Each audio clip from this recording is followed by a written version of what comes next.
삼국지 아프 이야기는 우측 상단 링크에 있습니다.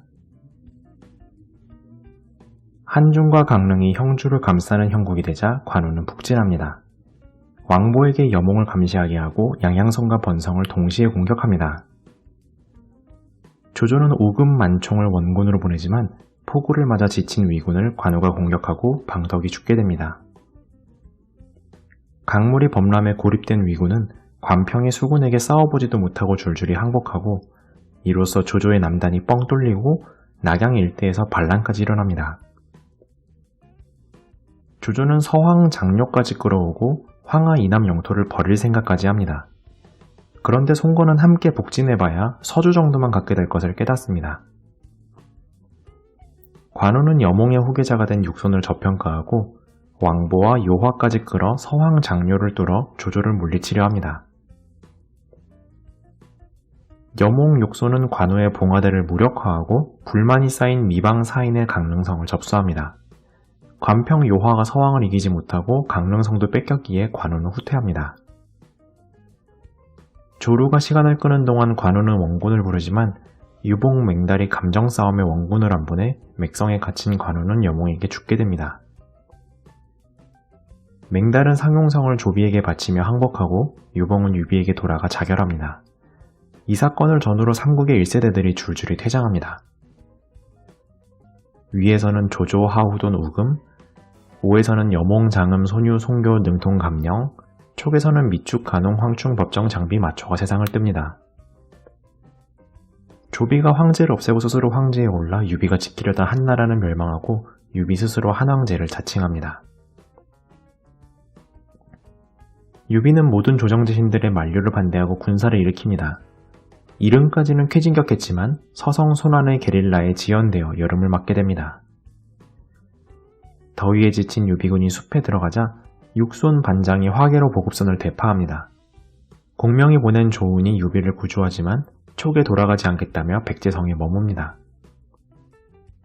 촉과 오의 전쟁에 위에 조비가 남하하고 송건은 무창으로 수도로 옮겨 대비합니다. 육손이 유비를 직접 찾아가 예를 갖추고 유비가 원수의 휴전을 받아들여줍니다. 강릉성이 포위되고 제갈근 손성의 원군도 깨집니다. 하오상이 강을 건너 반장을 무리하게 치려다 군을 잃고 여름이 되자 조지는 철군합니다. 무창 쪽은 오군의 여범서성 소군이 풍랑에 피해 입어 위기에 처하나 후방 산적토벌 때문에 풍랑을 피하고 뒤늦게 온 전종 하제가 오자 조휴는 철군합니다. 유수구 쪽은 주태가 노환으로 죽어 위도 오도 신입대결이었습니다. 조인이 왕상상조를 수로로 보내 유수구를 공격하나 정봉이 막아내어 퇴각합니다. 위의 조인 장료 가후, 오의 한당 여범, 촉의 유비가 마저 눈을 감고 1세대의 대거 퇴장해 삼국은 3년간 평화를 맞이합니다. 유비의 사후 남액주에서 옹계 고정 주포가 반란을 일으켜 여계가 고립됩니다.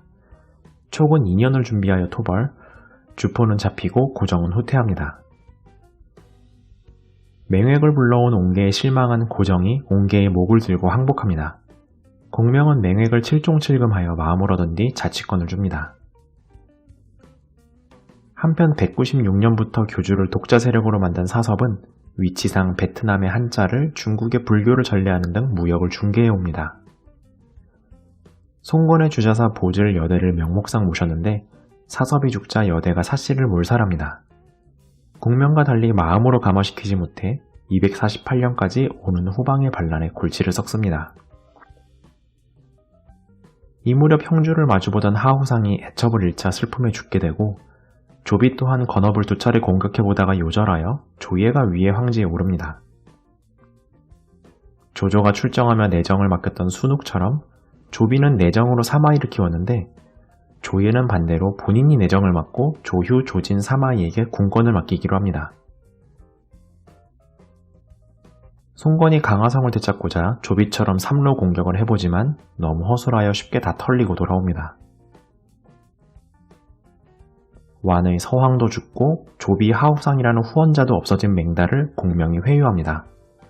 공명은 이 관계로 촉에 붙을 수밖에 없게 하고 사마이는 교련계 후 군을 급파합니다.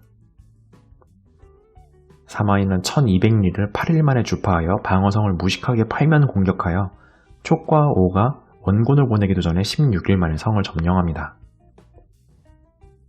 이로써 촉은 위원이 제시한 자오곡 장안 직접 공격 루트가 봉쇄되고 서량부터 차근하게 전공하는 수밖에 없게 됩니다.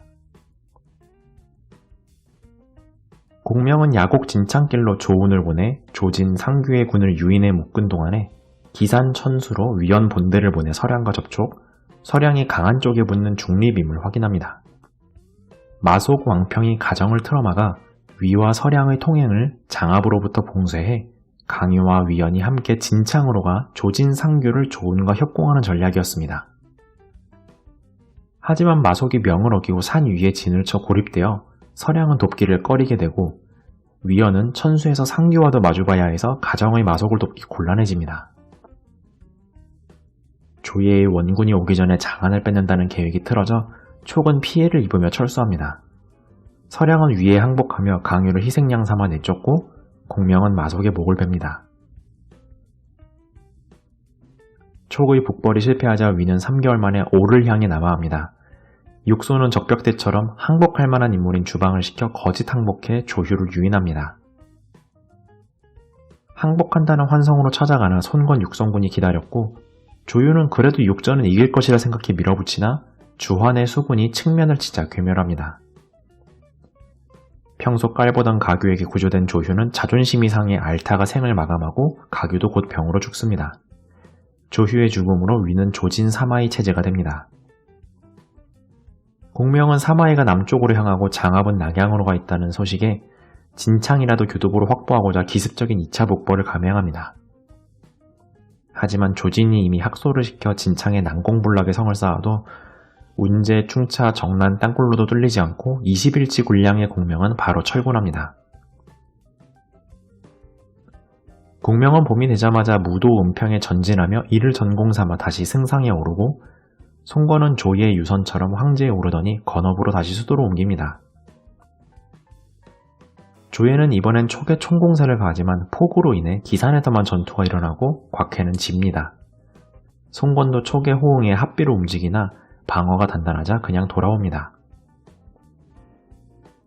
이듬해 위에 조진도 갑작스레 죽어 사마이가 위에 2인자가 되고 송건은 인구 부족을 문제 삼아 타이완 하이난 주민들을 납치하다가 오히려 수천 군사만 잃습니다. 공명은 조진이 없어졌어도 진창 오장원의 방어는 튼튼하다고 판단해 기산으로 가 천수에서 곽해를 위연으로 돌파하고 보리밭을 차지해 눌러앉습니다.